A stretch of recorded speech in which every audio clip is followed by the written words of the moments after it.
Hello! On se retrouve pour la correction de l'activité que vous aviez à faire cette semaine qui concerne notre nouveau chapitre sur Street Art qui est dans l'axe Art and Power. Question 1, you had to look up the word change in a dictionary and pick out 2 translations. Change est un mot polysémique, c'est-à-dire qu'il peut avoir plusieurs sens, comme très souvent d'ailleurs en anglais.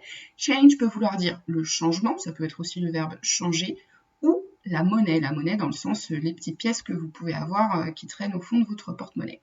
I want change, on a donc ici un double sens, je veux du changement ou je veux de la monnaie, on va voir ça en détail un peu plus bas. Vous deviez trouver donc des problématiques en sachant qu'on travaille donc dans l'axe Art and Power. Je vous en propose 3, vous m'en avez envoyé par mail. Vous choisissez celle qui vous semble la plus pertinente et on verra ça donc tout au long de ce chapitre. La première, can street art be an effective counterpower? Counterpower, on en a parlé dans la dernière vidéo. Effective qui veut dire efficace. How can street art change the world? Un petit peu plus général. Et la dernière, what is the power of street art? La dernière question que vous aviez à faire, vous deviez décrire dans un petit paragraphe donc cette illustration et expliquer le message de l'artiste. Donc l'artiste, son nom était noté là, c'était Banksy. Je vous propose le paragraphe suivant. The document is a street artwork by Banksy made in 2007. N'oubliez pas d'utiliser by quand vous introduisez le nom de l'auteur et in quand vous avez derrière l'année. We can see a man sitting on the ground and holding a placard reading Keep your coins, I want change. Ici, on n'a pas oublié de mettre ing au verbe à sitting et à holding, puisqu'on décrit une action qui se passe sur l'image. Hold, qui veut dire tenir dans le sens tenir avec les mains. A placard, qu'on avait vu dans le premier chapitre, et donc qui veut dire un panneau avec un message qui est écrit dessus. The man looks like a homeless person. Homeless person, une personne sans domicile, sans abri. Home, la maison, le foyer. Less, donc on ne l'a pas, donc sans abri.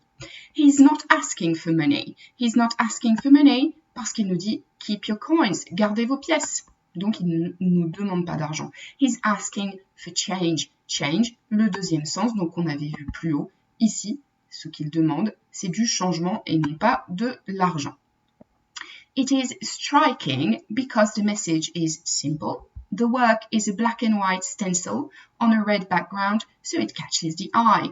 Striking, pensez au bowling, quand vous faites ce qu'on appelle un strike, c'est que vous frappez toutes les quilles. Et donc ici, striking, c'est frappant, c'est remarquable. Pourquoi? Pour 2 raisons. Le message est simple et on a donc a red background, un fond qui est rouge, et a stencil. Stencil, c'est le pochoir. Vous l'aviez dans le vocabulaire à noter dans le cours lundi, et qui est en noir et blanc. Donc, vous avez uniquement 3 couleurs, et ça attire l'œil. It catches the eye. The message of Banksy may be that it's useless to give a little money to homeless people if we do not change our behavior. Tout à l'heure, nous avions homeless, sans abri. Ici, on a useless, qui ne sert à rien.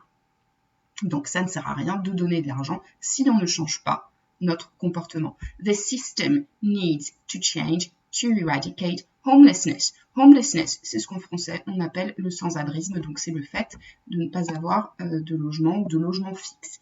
Ok? On se retrouve donc la semaine prochaine pour une nouvelle activité sur ce chapitre Street Art et je vous souhaite un très bon week-end. Bye bye!